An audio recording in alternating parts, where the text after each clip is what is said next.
this is for my friend, the hero of the apostasies. I don't know your first name. You know my first name. You've never communicated it. But for all you apostates out there, I've been asked as to whether or not I believe in the return of sacrifices. And sacrifices seem to be a matter of extreme cruelty. For what purpose is there to slaughter a cow, a calf, or a sheep, or a goat, and sprinkle its blood upon some pyre on an altar, and then have the whole thing go up in smoke? It has no benefit, apparently, to the human spirit, to the human psyche, and certainly not to the human body.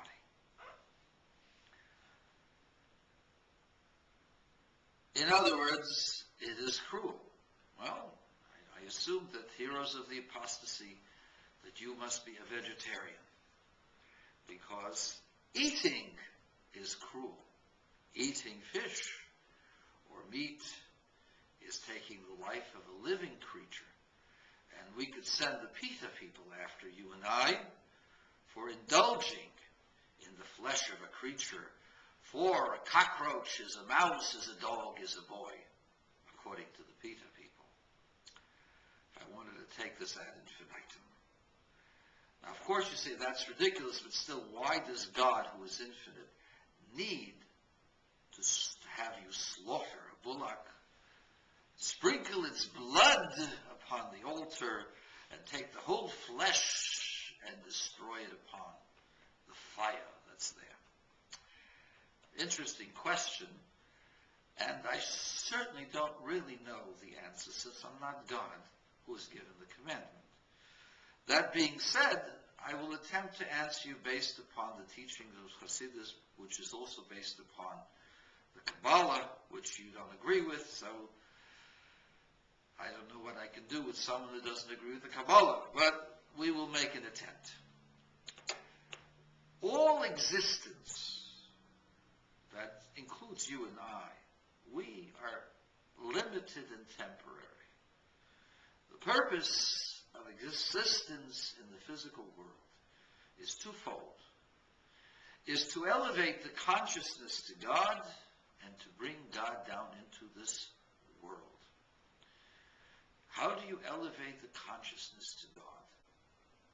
Well, some people say they'll cross their legs and they'll become philosophers, or they will try to figure out and see what is their purpose in life. They will cross their legs and hold their spine straight, and they will wish to become inspired by nirvana. Those who have attempted to do so know that it's a bunch of hooey. The greatest and highest levels accomplished by these people is seeing this holy cyclone with the color blue.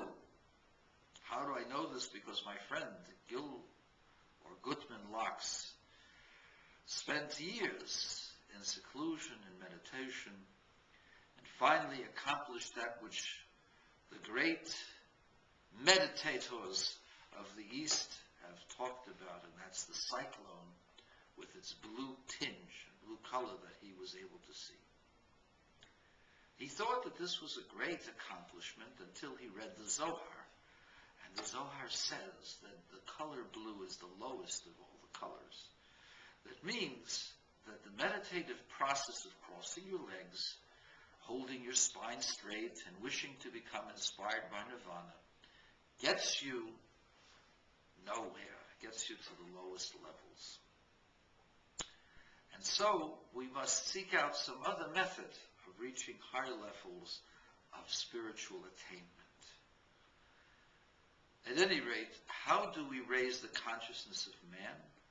We do so by giving tzedakah. We do so by helping another person, by utilizing the material world and having it become included in the process of goodness and holiness. By me sharing whatever I have with you, the meager funds that I may have, if I share it with you, then I am elevating them to a higher and more holy purpose. And this this elevates my whole physical condition because I put a lot of effort into earning the few shekels that I may possess.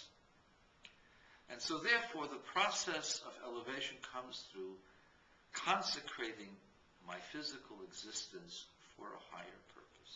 And in this way it becomes elevated, and by elevating that, my conscience becomes elevated.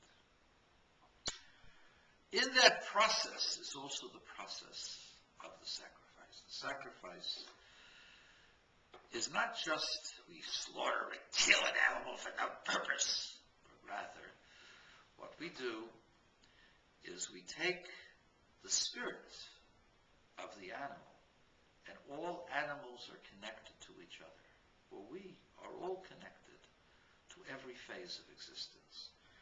I affect all existence affects me. We are interrelated, we are really one. And so the animal, any animal, is connected to all other animals.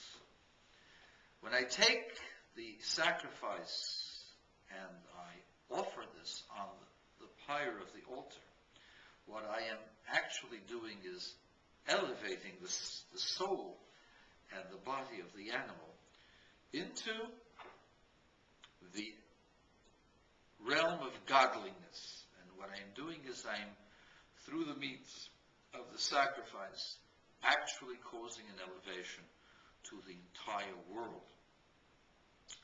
Now, this elevation has to be a real type of elevation. In other words, I have to do something that's significant, that's real. I can't imagine it. I can't cross my legs and imagine it being elevated. I must actually take it from one place to another place. And what God has shown us through the Torah is that by offering it, I'm able to somehow or other manage to transport that animal existence and transport it from an animal existence into a godly area, a godly arena, and become elevated thereof. And in doing so, the sacrifice pulls with it all of the animal kingdom and all of the vegetable, the plant kingdom, because it was nurtured by plants, and all of the minerals, because the minerals gave life to the vegetables, which gave life to the animal. And the animal is raising the entire world with it, including my own animal inclination, to God.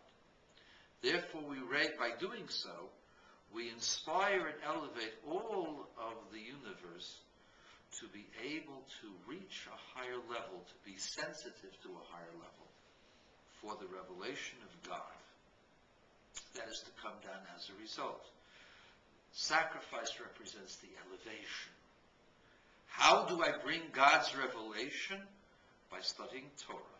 Torah is the wisdom of God, and prayer is the process of sacrifice, where I don't have a temple.